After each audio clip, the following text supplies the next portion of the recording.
Well, as expected, day one has been an interesting one for both students and parents alike, as well as teachers and the government as well. The government insisting that it is all systems go and that they are indeed ready. However, it will be a litmus test for the Ministry of Education, as those questions over issues like inadequate infrastructure and also teacher utilization continue to come up.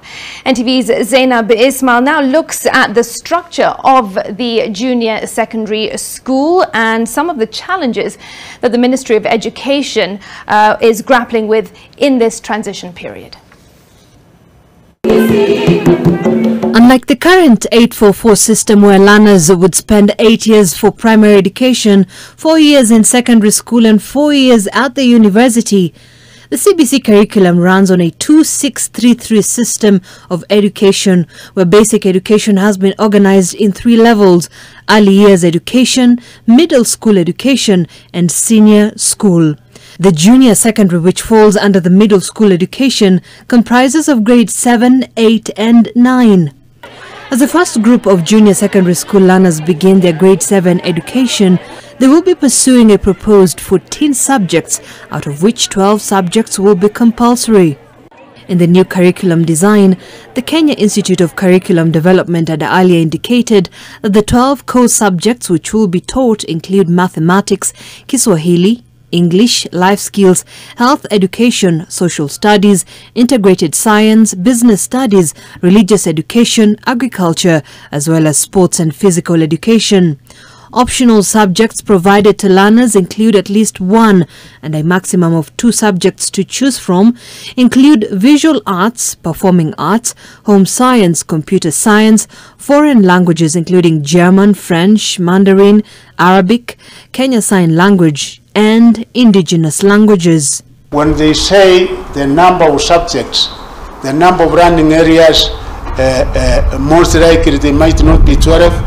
They might come with a number that Kenyans said, as they were going around each and every county, as they were engaging the various stakeholders, and then from there we will be able to issue a final guideline on that particular area. The Teacher Service Commission is currently in the process of recruiting and training teachers to plug the glaring deficit of teachers in the operationalization of junior secondary schools. We still have a shortage, but this is a transition period where we have to do everything possible to ensure that JSS has teachers. The decision to hire about 30,000 teachers was made in November last year. If we had recruited those teachers then, we'll have had a chance to train them and prepare them for the content that is in this level, which most teachers as trained don't have, and we could have time to deploy teachers with some level of consideration. So we have recruited teachers this month. 22,000 of them are intern teachers whom we are hiring for 1 year because the interns are hired for 1 year. We want to deploy them in the most critical segment of the new education system. Primary schools with an enrollment of less than 45 learners in the transitioning class, or those lacking the basic facilities to domicile a JSS, will serve as feeder schools to other JSSs within a 2-kilometer proximity.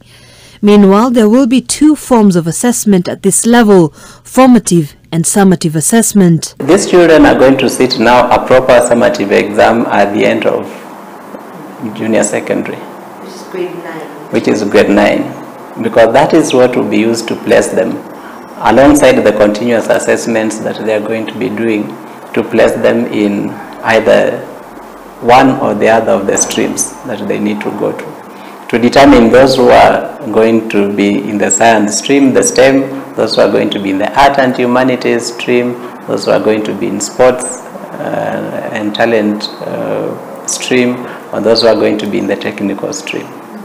The first term of junior secondary schools also faces the challenge of inadequate facilities such as laboratories, especially in public schools. In the interim 3 transition years, JSS shall utilize the infrastructure and resources of the primary schools in which they are domiciled. And now there's going to be the challenge of how do we work on the motivation of these children. to make sure that they are still motivated to wake up and go back to the same school, and that there is no dropout resulting from that, because that can be a problem, that children drop out of school out of frustration. Zainab Ismail, NTV.